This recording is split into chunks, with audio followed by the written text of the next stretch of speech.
मोहन और रामू बहुत ही अच्छे दोस्त थे। दोनों ही सैनिक बनकर देश सेवा करना चाहते थे। दोनों हमेशा एक साथ रहते थे, एक साथ खेलते कूदते थे और एक साथ ही स्कूल जाया करते थे। एक दिन उनके स्कूल में एक नया टीचर आया। आते ही बच्चों को उसने अपना परिचय दिया। बच्चों, मेरा नाम अशोक है। मैं तुम लोगों का फिजिकल टीचर हूं और कल से मैं तुम लोगों को अच्छे अच्छे खेल सिखाऊंगा। शरीर को स्वस्थ रखने के लिए व्यायाम बताऊंगा। टीचर की बात सुनकर मोहन और रामू बहुत ही खुश हो जाते हैं। दोनों ने मन में सोचा, व्यायाम और खेल दोनों ही सैनिक बनने के लिए बहुत ही जरूरी है। एक दिन स्कूल में फुटबॉल प्रतियोगिता हो रही थी। मोहन और रामू एक ही टीम में थे और वो दोनों बहुत ही अच्छा खेल खेल रहे थे। इन दोनों की वजह से उनकी टीम ये प्रतियोगिता जीत जाती है। सभी टीमों को उनकी टीम पराजित कर देती है और गोल्ड मेडल लेकर आती है। प्रधानाचार्य दोनों की बहुत ही तारीफ करते हैं। मोहन और रामू, तुम दोनों ये मत सोचना कि बहुत अच्छे खिलाड़ी हो। मैं आज अकेले में तुम दोनों को एक राज की बात बताता हूं। मैं कोई टीचर नहीं, मैं एक शैतान हूं और वो मेरा जादुई फुटबॉल था जिसके बल पर तुम लोगों ने प्रतियोगिता जीती। इन दोनों से बात करते करते अशोक का मुंह पीछे की ओर मुड़ जाता है और डरावना लगने लगता है।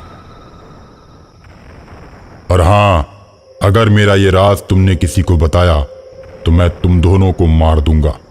रामू और मोहन डर से कांपने लगते हैं।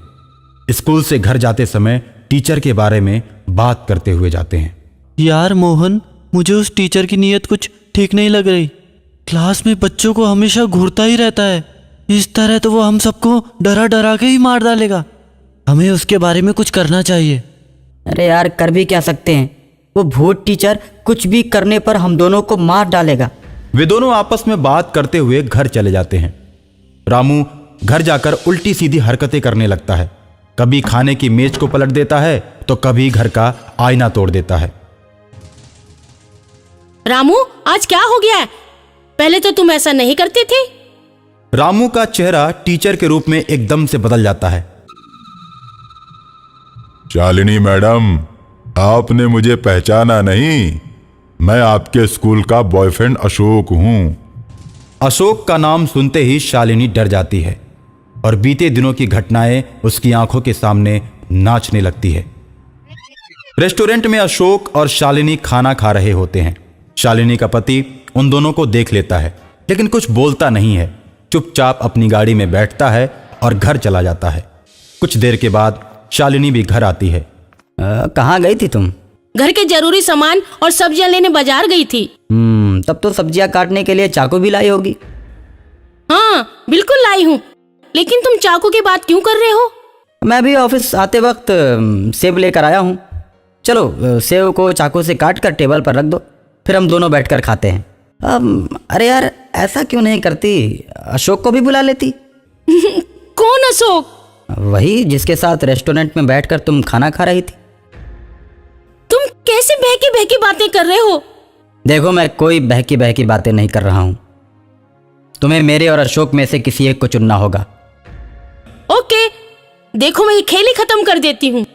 शालिनी अशोक को फोन करती है और एक सुनसान जगह पर रात के अंधेरे में बुलाती है। अशोक शालिनी से मिलने के लिए आता है और जैसे ही गाड़ी से उतरता है, शालिनी उसे बेरहमी से मार देती है और अपनी गाड़ी स्टार्ट करके घर चली जाती है। किसी को भी इस बात के बारे में कुछ भी पता नहीं चलता। तुम पुरानी घटनाओं के बारे में सोच रही थी ना? मैं आत्मा हूं। कौन, कब, क्या और कैसे सोचता है सब जान जाता हूं।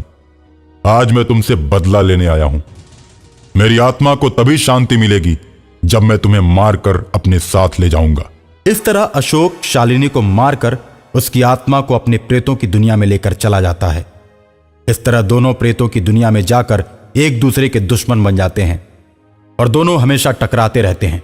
शालिनी प्रेमी जोड़ों को मारती है और अशोक उन जोड़ों को बचाता है। इन दोनों के टकराव को देखकर प्रेतों का राजा दोनों को बुलाता है। आपस में मिलकर रहने की बात करता है। शालिनी स्कूल में जाकर कई बच्चों को गायब कर देती है। बच्चों के माता पिता को परेशान देखकर अशोक दुखी होता है। शालिनी की कैद से बच्चों को छुड़ाकर आजाद कर देता है। इस तरह शालिनी और अशोक की अच्छी और बुरी आत्माएं आपस में हमेशा टकराती रहती हैं।